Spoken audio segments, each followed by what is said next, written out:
તો ચાલો દોસ્તો વાત કરીએ 13 ચેપ્ટરના બનેલા આપણા બીટીપી સબ્જેક્ટના મોસ્ટ ઇમ્પોર્ટન્ટ કન્ટેન્ટની. તમે જ્યારે હવે જીટીયુ એક્ઝામની પ્રિપેરેશન કરવા માટે તૈયાર થઈ ચૂક્યા છો ત્યારે સૌપ્રથમ દોસ્તો અહીંયા જે તમને કન્ટેન્ટ આપવા માટે જઈ રહ્યો છું એના ઉપર પહેલું ફોકસ કરજો. એના પછી દોસ્તો બીજા બધા ટોપિકોનું પણ ઓવરવ્યૂ પ્રાપ્ત કરજો. તો લેટ સ્ટાર્ટ કરતે હૈ શુભ શરૂઆત. તો ચેપ્ટર નંબર 1 થી આપણે શુભ શરૂઆત કરીએ દોસ્તો. તો બેઝિક ઇન્ટ્રોડક્શન ની અંદર તમને ક્લાસિફિકેશન ઓફ બિલ્ડિંગ અને કમ્પોનન્ટ્સ ઓફ બિલ્ડિંગ એમાંથી જ ક્વેશ્ચનો અત્યાર સુધી પૂછાયેલા છે, એટલે આના ઉપર આપણે વિશેષ ફોકસ કરીએ અને આગળ વધી જઈએ. Chapter number 2 most important chapter છે દોસ્તો, આ ખાસ તૈયાર કરવાનું.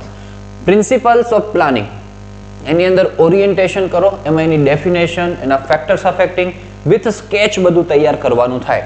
પછી પ્રિન્સિપલ્સ ઓફ પ્લાનિંગ, નાના મોટા 11 તમને પ્લાનિંગના પ્રિન્સિપલ આપવામાં આવેલા છે. ક્યારેક દોસ્તો એનલિસ્ટ કરવાનું કહેશે અને એમાંથી કોઈ પણ એની 2, 3, 4 એક્સપ્લેન કરવાનું કહેશે. ક્યારેક 11 માંથી તમને નામ જ આપી દેશે કે એક્સપ્લેન ફ્લેક્સિબિલિટી, બરાબર. તો પછી એના વિશે તમને સમજાવવાનું થાય. તો બધા તૈયાર કરી જાઓ દોસ્તો, આ તો સમજવા જરૂરી છે એઝ અ સિવિલ એન્જિનિયરિંગ ના સ્ટુડન્ટ તરીકે આપણને, એટલે ખાસ આપણે આવડવા જોઈએ. એના પછી પ્રિન્સિપલ્સ ઓફ આર્કિટેક્ચરલ કમ્પોઝિશન, એના પણ 8 છે. એના પણ દોસ્તો કન્સેપ્ટ ક્લિયર કરી જાઓ. એમાં પછી બધું લેન્ધી લખેલું છે દોસ્તો, આમાં પણ અમુક વસ્તુમાં બહુ બધું વસ્તુઓ લખેલી છે, તો એને શોર્ટ એન્ડ સ્વીટમાં લખતા આવડવી જોઈએ. તો કન્સેપ્ટ સમજી લેશો એક વખત, પછી તમે પોતાના વર્ડ્સની અંદર પણ એને એક્સપ્રેસ કરતા થોડુંક તમને ફાવશે, મજા આવશે. જે ઇંગ્લિશ મીડિયમમાંથી આવેલા છે તો ઇઝીલી કરી શકશે, ગુજરાતી વાળાને થોડીક તકલીફ પડશે પણ કરી તો શકશે જો સમજીને તૈયાર કરશે તો. અને બિલ્ડિંગ ઇન્ફોર્મેશન મોડેલિંગ BIM દોસ્તો, આ ત્રણ વસ્તુ ખૂબ જ ઇમ્પોર્ટન્ટ છે દોસ્તો, એટલે ખાસ આપણે તૈયાર કરીને જવું જોઈએ. ક્વેશ્ચન આમાંથી આવશે, બરાબર. અને આ ચેપ્ટરમાંથી સારું એવું કન્ટેન્ટ પણ આપણને એક્ઝામમાં જોવા મળે છે. એના પછી દોસ્તો આપણે વાત કરીએ તો અહીંયા શરૂ થાય છે ચેપ્ટર નંબર 3 બિલ્ડિંગ બાયલોઝ. હવે એની અંદર છે ને કન્ટેન્ટ કેટલું બધું આપવામાં આવેલું છે, પણ આના ઉપર વિશેષ તૈયારી તમારે કરવાની થાય, બરાબર. તેમાં આવે છે બિલ્ડિંગ બાયલોઝ, એની ડેફિનેશન તૈયાર કરો. એના પછી નેશનલ બિલ્ડિંગ કોડ આપેલું છે દોસ્તો, એ ટોપિક પણ તૈયાર કરજો. એના પછી બિલ્ડિંગ બાયલોઝના જ ઓબ્જેક્ટિવ્સ આપેલા છે, એના સ્કોપ આપેલા છે. તો બિલ્ડિંગ બાયલોઝમાંથી કોઈ ને કોઈ વસ્તુ હોવાના ચાન્સીસ એ ફૂલ રહેલા છે. એના પછી ડિફરન્ટ ટાઈપ્સ ઓફ એરિયા, એમાં બિલ્ટઅપ એરિયા છે, ફ્લોર એરિયા છે, બિલ્ડિંગ લાઇનની ડેફિનેશન આગળ આપવામાં આવેલી છે, એ તૈયાર કરજો. એના પછી સેટબેક, એ પણ મોસ્ટ ઇમ્પોર્ટન્ટ છે. સેટબેક, લાઇટ પ્લાન, એ બધાના કન્સેપ્ટ સમજી લેવાના અને સ્કેચ સાથે દોસ્તો તમારે તૈયાર કરવાની થાય. હવે આ કન્સેપ્ટ સમજીને તમારે પ્રિપેરેશન કરવી હોય તો તમારે કોલેજના સાહેબો શીખવાડે, મોસ્ટ બહુ સારું કહેવાય. તમારા ભાઈબંધ દોસ્તારોના સર્કલમાંથી તમે શીખી લો, સારામાં સારું કહેવાય. આવું કંઈ જ ના મળતું હોય તો હું તો છું જ દોસ્તો, અમૃત ક્લાસીસની અંદર ક્રેશ કોર્સની શરૂઆત થઈ ચૂકી છે અને એની અંદર આ બધા જ ચેપ્ટરો 1 by 1 આપણે કવર કરવા માટે જઈ રહ્યા છીએ, કન્સેપ્ટ ક્લિયર કરતા. તો એની અંદર પણ તમે જોડાઈ શકો છો. માત્ર અત્યારે સન્ડે સુધી 999 પ્રાઇસ છે, પછી પ્રાઇસ વધવાની છે. ફ્લોર સ્પેસ ઇન્ડેક્સ FSI છે દોસ્તો, આ પણ મોસ્ટ ઇમ્પોર્ટન્ટ છે, ખાસ તૈયાર કરજો FSI નો કન્સેપ્ટ. પછી ટર્મિનોલોજીની અંદર બિલ્ડિંગ હાઇટ, મેઝેનાઇન ફ્લોર પણ બહુ બધી વખત પૂછાય છે. એના પછી આ ઇન્ફોર્મેશન અકોમ્પનિંગ નોટિસ, એમાં કે તમારી પાસે કયા ડોક્યુમેન્ટ્સ સબમિટ કરાવવા પડે એ રીતના આખો ટોપિક તમને આપેલો છે. એમાં કી પ્લાન, સાઇટ પ્લાન અને લેઆઉટ પ્લાન દોસ્તો નામ આપીને પૂછે છે, બરાબર. તો એ તૈયાર કરાય. પછી આ પણ મોસ્ટ ઇમ્પોર્ટન્ટ છે રેરા દોસ્તો, રેરાનો કન્સેપ્ટ સમજી લો, બરાબર. એના ઓબ્જેક્ટિવ શું છે, એના ફીચર્સ શું છે, એના એડવાન્ટેજીસ શું છે, એ ખાસ આપણે તૈયાર કરવાના થાય. એના પછી ODPS માંથી પણ દોસ્તો સારું એવું કન્ટેન્ટ પૂછતા હોય છે. આખી એની પ્રોસિજર ઓનલાઈન આખી થાય છે એ, અને એના સોફ્ટવેરના નામ પૂછેલા છે જેમને તમને ત્યાંથી નહીં મળે, પરંતુ આપણે નેટમાંથી એને પ્રાપ્ત કરવા પડશે. ઓકે, ચલો. એના પછી planning of building chapter number 4, એમાં પહેલું site selection for residential buildings, એ તૈયાર કરો. પછી પ્લાનિંગ ઓફ રેસિડેન્શિયલ બિલ્ડિંગ, એ ટોપિક આપેલો છે, બહુ પૂછાયો નથી પણ એક વખત વાંચી જજો, મજા આવશે. અને પ્લાનિંગ ઓફ પબ્લિક બિલ્ડિંગ, એની અંદર સ્કૂલ, હોસ્પિટલ બિલ્ડિંગ, ખાસ તો એની રિક્વાયરમેન્ટો પૂછે તમને, સમજ્યા કે ભાઈ સ્કૂલનું પ્લાનિંગ તમારે કરવું છે તો એની બેઝિક રિક્વાયરમેન્ટો શું હોવી જોઈએ, હોસ્પિટલ આપણે તૈયાર કરવી હોય તો એની રિક્વાયરમેન્ટો શું હોવી જોઈએ. એમ રેસિડેન્શિયલ બિલ્ડિંગમાં પણ દોસ્તો અહીંયા બધાને રિક્વાયરમેન્ટો આ ટોપિક પછી આપવામાં આવેલી છે, જેની અંદર પછી એક રૂમ વાઇઝ ગયા છે, વરંડા ને લિવિંગ રૂમ ને કિચન ને આ ને તે ને.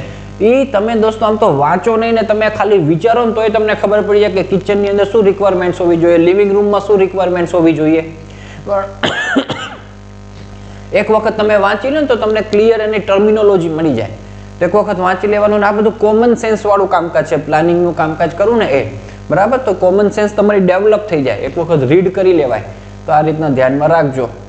ચલો, એના પછી આના લાઈન ડાયાગ્રામ પણ તમને પૂછી શકે, સ્કૂલના, પછી આ હોસ્પિટલનો પૂછી શકે તમને, પછી તમને પૂછી શકશે દોસ્તો કોના, તો શોપિંગ સેન્ટરનો પૂછી શકે, પોસ્ટ ઓફિસનો પૂછી શકે, બેંકનો પૂછી શકે. તો આ બધાના લાઈન ડાયાગ્રામ એ પણ તમે ક્યાંક ને ક્યાંક તો આ બધી વસ્તુ વિઝિટ કરેલી જ હોય, તો એ જ વસ્તુ ડ્રો કરી નાખવાની હોય, ચાલે. તો એ પણ મગજમાં ધ્યાનમાં રાખજો. એના પછી દોસ્તો અર્થક્વેક રેઝિસ્ટન્ટ બિલ્ડિંગ, આને બહુ ઓલું કરતા હોય છે દોસ્તો, બહુ ઇમ્પોર્ટન્ટ નથી, પણ ક્યારેક એકાદો ક્વેશ્ચન આમાંથી પૂછે છે, ક્યારેક નથી પણ પૂછતા, એવું પણ જોવા મળે. તો આ બે વસ્તુ તૈયાર કરાય. General principles in construction of earthquake resistance building, એમાં 6 આપવામાં આવેલા છે પ્રિન્સિપલ્સ, એ તૈયાર કરો. પછી suggestions four construction of new masonry building in earthquake sensitive area, બરાબર. આ બે વસ્તુ આપણે તૈયાર કરી નાખવાની આ ચેપ્ટરમાંથી. એના પછી દોસ્તો આપણે આગળ વધીએ, બિલ્ડિંગ ડ્રોઈંગ. તો બિલ્ડિંગ ડ્રોઈંગમાંથી પહેલું types of civil engineering drawing, જે આગળ કી પ્લાન ને આવ્યું ને સાઇટ પ્લાન ને, એ 2-3 ત્યાં આપેલું સમજાવેલા છે, ને બાકીના અહીંયા સમજાવેલા છે. તો એ ખાસ તૈયાર કરો. વર્કિંગ ડ્રોઈંગ નામ આપીને તમને પૂછેલું છે આમાંથી. પછી સોફ્ટવેર એપ્લિકેશન ઇન પ્લાનિંગ, આ ખાસ તૈયાર કરજો. સોફ્ટવેરનો કોઈ ને કોઈ પ્રશ્ન હોય જ છે. અહીંયા પણ આ સોફ્ટવેરનું કામકાજ તમને આપવામાં આવેલું છે, અને આપણું જે પર્સપેક્ટિવ ડ્રોઈંગ વાળું ચેપ્ટર છે એમાં પણ તમને કામકાજ આપવામાં આવેલું છે. તો એ સોફ્ટવેર વાળું ખાસ તૈયાર કરજો, અને જૂના પેપરો પણ રિફર કરજો, એટલે તમને આઈડિયા આવે કે આ બધા ટોપિકોમાંથી ક્વેશ્ચન્સ કેવી રીતના ફોર્મ કરીને પૂછવામાં આવેલા છે. એટલે એ પણ ખાસ જરૂરી છે કે આપણે ક્વેશ્ચન પેપરને પણ એ સાથે સાથે રિફર કરતા જઈએ, જીટીયુ એક્ઝામની પ્રિપેરેશન કરતા હોઈએ ત્યારે. પછી પ્લાન ડ્રો કરવાનો, તમને 7 માર્ક્સમાં ક્વેશ્ચન 1C હોય જ છે. પ્લાન ડ્રો કરો, એમાં ખાલી ગ્રાઉન્ડ ફ્લોરનો પૂછાય. લાસ્ટ ટાઈમ તો દોસ્તો ગ્રાઉન્ડ ફ્લોર પ્લસ ફર્સ્ટ ફ્લોરનો તમને પૂછી નાખેલો હતો.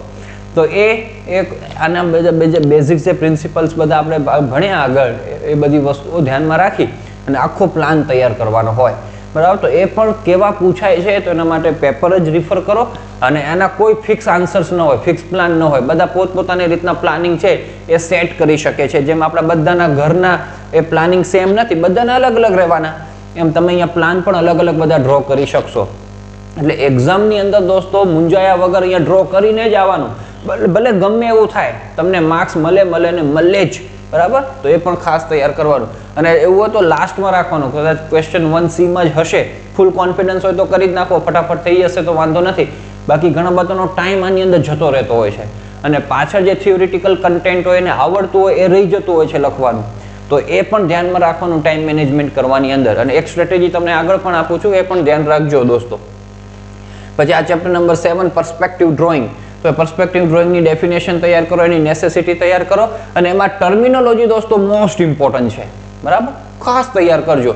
પિક્ચર પ્લેન પીપી, પછી એસપી સ્ટેશન પોઈન્ટ અથવા આઈ પોઈન્ટ, પછી ground line, ground plane, horizontal plane, centre of vision, angle of vision, cone of vision, vanishing point VP, અને difference 1 point perspective, 2 point perspective. આ difference તૈયાર કરશો તો કદાચ by chance એવું પૂછી નાખે તમને કે 1 પોઈન્ટ પર્સપેક્ટિવની શોર્ટ નોટ લખો તો એ તમને આવડી જાય, 2 પોઈન્ટની શોર્ટ નોટ લખો તો પણ તમને આવડી જાય, બરાબર.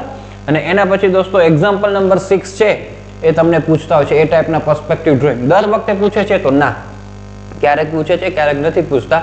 પૂછે તો સારું કે ન પૂછે તો સારું? ન પૂછે તો સારું. આ થિયોરિટિકલ કન્ટેન્ટ પૂછી નાખશે ને તો બેસ્ટ.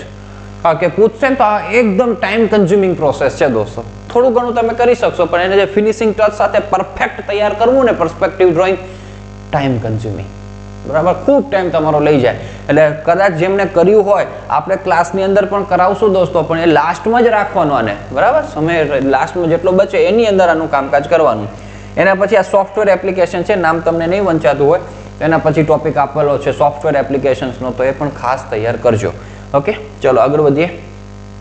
બિલ્ડિંગ સર્વિસીસ દોસ્તો, આને છે ને આ ચેપ્ટરમાંથી ક્યારેક જ ક્વેશ્ચન્સ બને છે, બાકી તો આ ચેપ્ટરમાંથી પૂછતા જ નથી કાંઈ. અને પૂછ્યું છે તો આ જ પૂછેલું છે, હાઉસ ડ્રેનેજ પ્લાન. બાકી પ્લમ્બિંગનું છે, ઇલેક્ટ્રિકનું છે, ડ્રેનેજનું છે, આ 3 વિભાગની અંદર દોસ્તો આ ચેપ્ટરમાં કામકાજ કરેલું છે. અત્યાર સુધી આ પૂછેલું છે, બરાબર. એટલે થોડુંક ઓવરવ્યુ આવે. બેઝિક્સ તો અમુક વસ્તુઓ તો આપણને ખબર જ હોય ને, ડ્રોઈંગની, પ્લમ્બિંગની, નાચી તેથી કદાચ બાય ચાન્સ ક્વેશ્ચન પૂછાય પણ જાય ને તો પોતાની રીતે લખી આવવાનું, પેપર કોરું નહીં મૂકવાનું, બરાબર. આ વસ્તુઓ બધી એવી થશે, આ બીસીટીની અંદર, બીટીપીની અંદર પ્રેમથી લખી આવવાનું, પણ જે પેલા કન્ફર્મ મસ્ત આવડતું હોય ને એ પેલા ક્વેશ્ચન્સ અટેમ્પ્ટ કરવાના. પછી જેમાં આવી રીતના થોડુંક પ્લસ માઇનસ જેવું લખવાનું હોય એ છેલ્લે એટેમ્પ્ટ કરવાના, બરાબર. આ બધી સ્ટ્રેટેજી વાપરવી પડે આપણે પેપર લખવાની અંદર. હવે દોસ્તો અહીંયા પાર્ટ બી શરૂ થાય, ટાઉન પ્લાનિંગ.